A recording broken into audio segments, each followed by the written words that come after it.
This is the weekly Global Sailing Highlights show, World on Water, May 30th, 2025. These videos have been published in the last 7 days, and the World on Water has been on YouTube weekly since 2008. First held in 1958, the Myth of Malham Race has built a rich legacy for more than 6 decades of offshore racing. A total of 140 yachts carrying over 900 sailors from 28 nations lined up for the 235 nautical mile offshore challenge. 12 boats destined for the 2025 Admiral's Cup were among the diverse RORC armada, with professional sailors and passionate Corinthians racing with the Royal Ocean Racing Club. We've got 140 boats doing the Myth of Malham Race. The first 115 miles of that replicates the first part of the Fastnet race. We've also got a fair few of the Admiral's Cup boats using this race as their first bit of practice before the main event in July.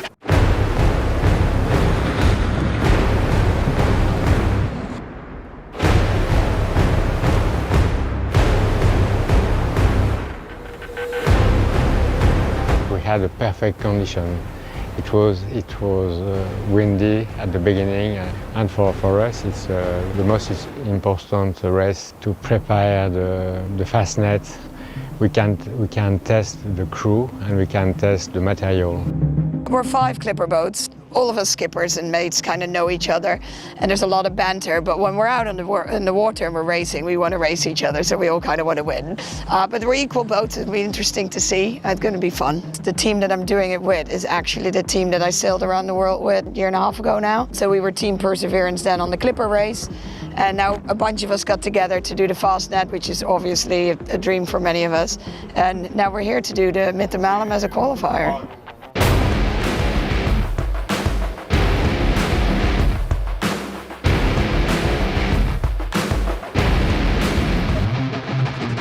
We are a very young crew. The oldest is the skipper, is Gert-Jan Poortman, been around the world 3 times, but all the other sailors are new to offshore sailing. Super busy out here, done about 20 tacks already, just living the life.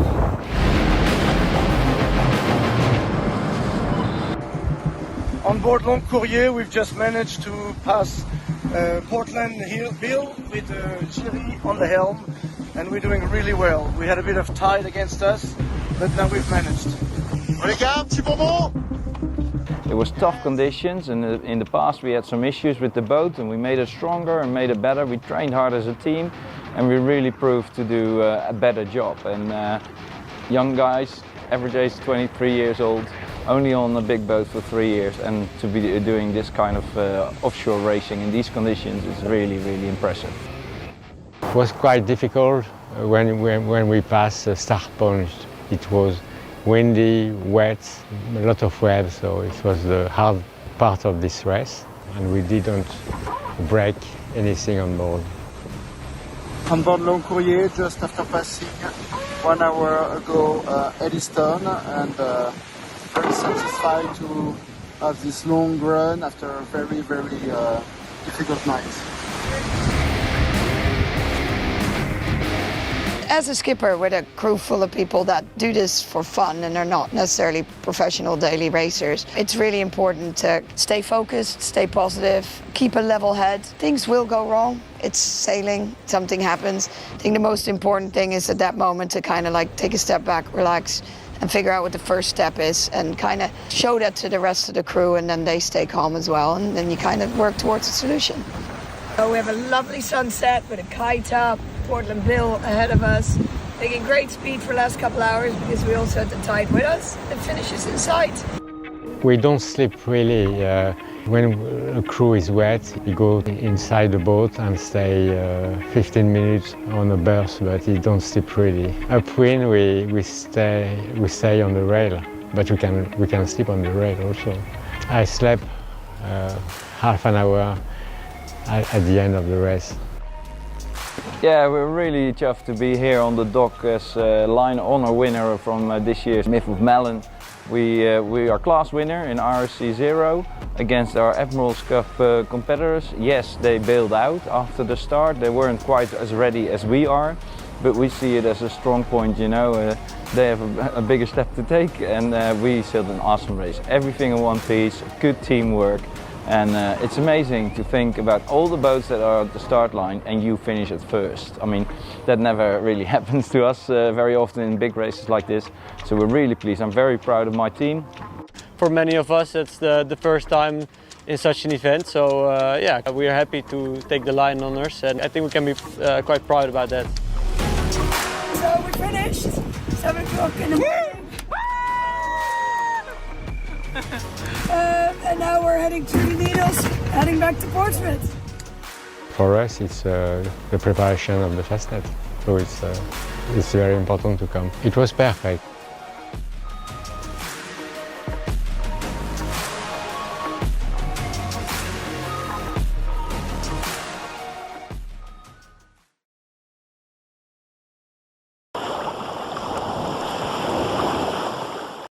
The 78th edition of the Block Island Race, hosted by the Storm Trysail Club, delivered classic northeast spring conditions and a course that tested every sailor's resilience, tactics and teamwork. Truly I'm a savant because in fact no one on this race got heat stroke. It was luckily on my boat, and I'm sure on all these well-provisioned boats, everybody had the right kind of clothes, so everybody was comfortable, but it was chilly.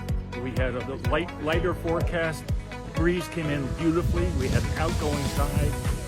It was a little bit rough on the way back, but there was plenty of breeze. I only wish it had gone right a little sooner, but everybody was finished by 7 o'clock this morning, and I'm very, very happy. It was fantastic. It was really fun. 20 hours of beating through chop is not great. The start, that went really well. That was fun. And when we rounded 1 BI, we kept the kite up and we made tracks 2 knots faster than other boats for 20 minutes. It was fabulous. We probably did about 1,000 jibes up until we got to 1 BI, and I think we did the most incredible peel. We're very proud of our crew work at 1 BI. We did a really great peel.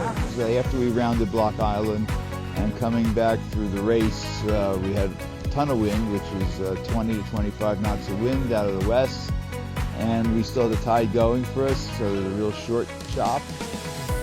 But going 9 knots or 10 knots with the current, we plowed through that like it was standing still.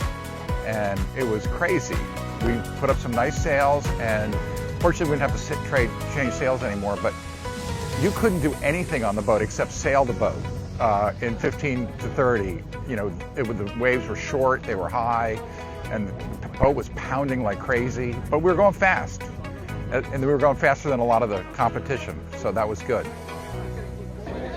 When Zigzag passed us coming into the finish and we knew it was game on, our heart rate was going pretty quickly, and we worked really hard just to stay in touch, and we got it at the end. It was pretty exciting.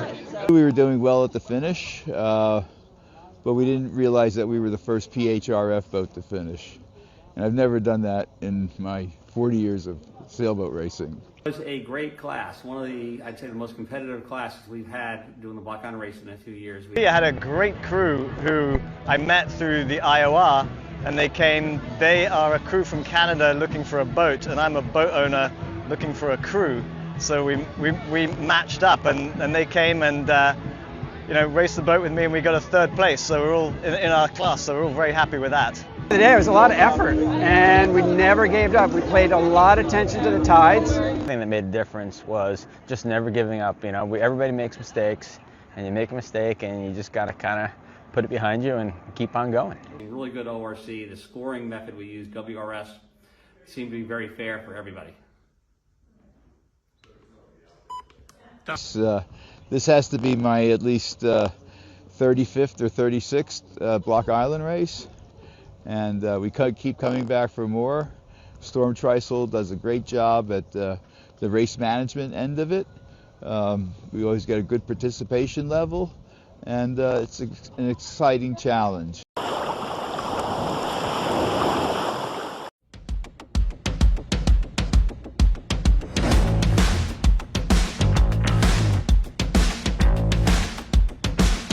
C'est vraiment le grand prix des premières pour nous.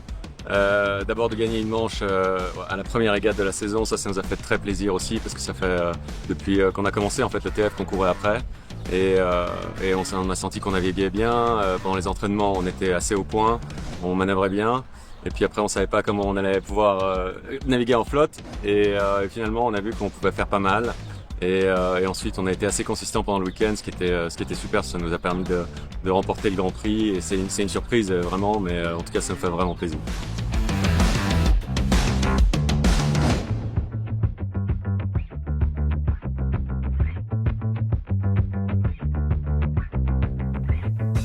C'est une bonne nouvelle parce qu'on fait un doublé Iliam, hein, donc très content pour Julien qui fait sa première victoire de Grand Prix. On a beaucoup travaillé et puis nous aux entraînements on n'était pas très bons donc on était un peu inquiets. Et on est soulagé d'avoir fait un bon premier Grand Prix et de voir que le bateau fonctionne. On a un peu un nouvel équipage aussi. On a 2 nouveaux membres, Max Bachelin et son frère Jérémy qui sont top.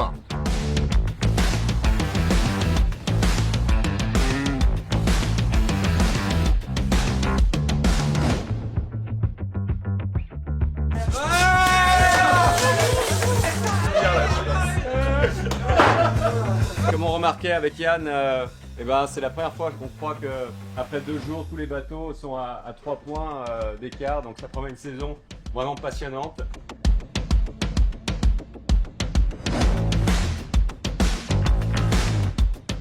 I said go and line up. Whoever got next is fine with us. Line up. I said whoever got next is fine with us.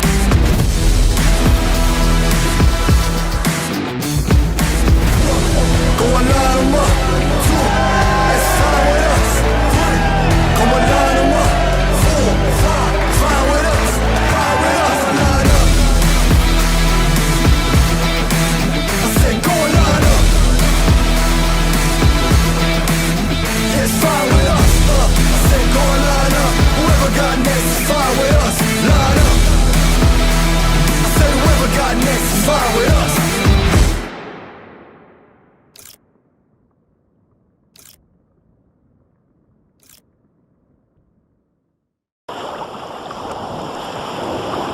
In its 144th year, Kieler Woche will take place from 21 to the 29th of June 2025. An extraordinary international atmosphere. It is one of the largest sailing events in the world. Regatta sailing at the highest level. Unbeatable class diversity. This is Kiel Week.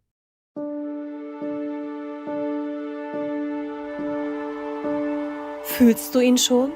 Den Moment, wenn das strahlende Lächeln deiner Freunde beim ersten Wiedersehen dein Herz höher schlagen lässt. Dieses Vertrauen, wenn du ankommst und sich alles richtig anfühlt. Wenn du weißt, wo du die Seele baumeln lassen kannst, wo es den besten Snack gibt, die chilligste Ecke für einen ruhigen Moment und das beste Unterhaltungsprogramm. Wo der beste Wind weht über den Wellen, die dich zu Höchstleistungen tragen. Dieses Gefühl ist wie Schmetterlinge im Bauch, die mit dir durch diese Stadt fliegen. Es ist ein Zuhausegefühl. Immer zur Kieler Woche im Juni in Kiel. Wir sind hier auf dem Segelflugschiff Woche und wir setzen gerade die Segel. Wir werden rechtzeitig zur Kieler Woche zur Bildschirmparade wieder nach Hause kommen. Nach Hause kommen zur Kieler Woche, das ist bei mir wirklich wörtlich zu nehmen, denn ich bin gebürtiger Kieler, freue mich wahnsinnig auf die Segelwettbewerbe. Wingfoil Racing dieses Jahr das erste Mal dabei am neuen Spot in Stein. Radio Bob, deine Cousine, Kiel, das gehört alles zusammen wie Fischbrötchen und Feiern und die Förde. Wir sehen uns, deine Cousine, auf der Radio Bob Bühne Kieler Woche dieses Jahr. Für mich ist es wortwörtlich nach Hause kommen. Ich habe zum ersten Mal auf der Kieler Woche mit meinen Eltern große Weltstars gesehen. Jetzt bin ich da selber spielen und ich freue mich voll auf bekannte Gesichter und darauf mit euch zu rocken. Hey friends, this is Dion live from the studio here. I'm gonna be performing on the NDR stage. Gonna be a blast. Mwah. Liebe Freunde, am 23.06. bin ich bei der Kieler Woche mit meiner Band. Ich freue mich drauf. Ihr seid hoffentlich mit dabei. Hey, wunderschön, euer Florian-Künstler hier. Kieler Woche ist quasi wie mein Wohnzimmer. Ich wohne im Norden, ich bin quasi eine Möwe schon und ich hoffe, ihr kommt vorbei. Uns hüpft das Herz bei dem Gedanken, euch alle wiederzusehen beim Tiffany-Familientreffen auf der NDR-Bühne bei unserer Kieler Woche. Hi, hier ist Ingo Pohlmann. Wenn der Sommer wäre, hätte ich ein Shirt an und würde ab auf die Kieler Woche und ich freue mich sehr. Vielen Dank für die Einladung. Wir spielen auf der Rathausbühne und freuen uns zu Dreck. Hi, ich bin Lotte und ich freue mich riesig auf die Kieler Woche dieses Jahr. Ich bringe Songs mit, die noch nicht mal draußen sind und freue mich einfach mit euch den Abend lang gute Musik zu machen und loszulassen.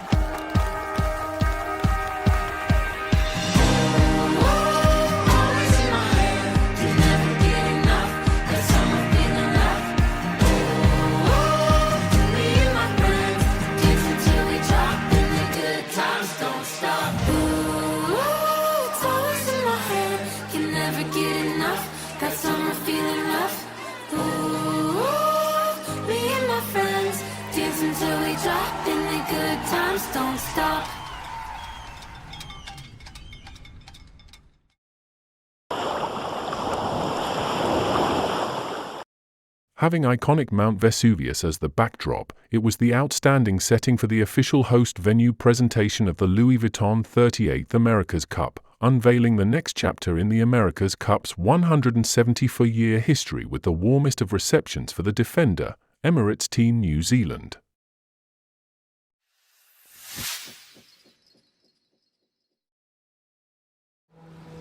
Beh, se questo è lo spettacolo che attende la 38esima America's Cup di Napoli, Capri sullo sfondo, che attende il logo di Vesuvio, ci sarà da divertirsi. E adesso andiamo alla presentazione che si svolge oggi dentro Castel del Logo. Porticciolo di Santa Lucia, con i classici circoli, il Savoia d'Italia, borgo marinari, la bella Brezza di Napoli, colore azzurro come il Napoli campione d'Italia e come il colore scelto da Grand Alton per l'America's Cup. Bella Brezza, ed eccoci a Castel del Logo.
First of all, let me make an apology for my Kiwi English and not my Kiwi Italian. I will cure that, I promise. Minister Bodie, Mr. Mayor, first of all, Freddie. To someone else that's here today that I just want to acknowledge at this point, Katerina, who was head of the bid team in Athens, has come here today as well. I want to acknowledge her. And two instrumental ministers as well, not here today. Minister Giorgetti and Minister Foti, who have also been instrumental. So thank you to you. But first of all, I really want to acknowledge the Napoli football team.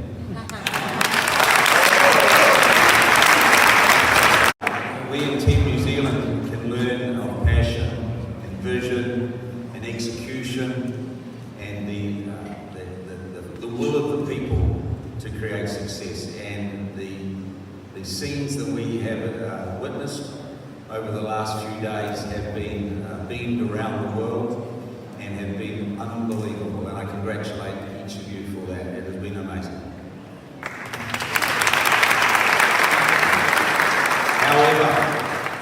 However, in 2 years from now, already the Louis Vuitton Cup will be being sailed in the Gulf of Naples. And 1 year from now, boats will already be training in the Gulf of Naples. So I thought probably I'd like to tell you how it's come to be, why we came to Naples. And in New Zealand, we have a Maori proverb which goes like this: Te tangata, te tangata, te tangata. It is the people, it is the people, it is the people. And I want to qualify that a little bit more and say that in 2012 and 2013, we raced America's Cup boats here in the Bay of Naples. Now, I don't remember the racing other than Luna Rossa won. I remember that. But what I do remember is the amazing support of the people. There was hundreds of thousands of people that supported the yacht racing. And that fact was a very, very important part of the decision making to bring the America's Cup to Naples. Another factor was that of all the press that is consumed around the world for the America's Cup, 25% of that press is consumed in Italy. Italy is the biggest market for the America's Cup in the world.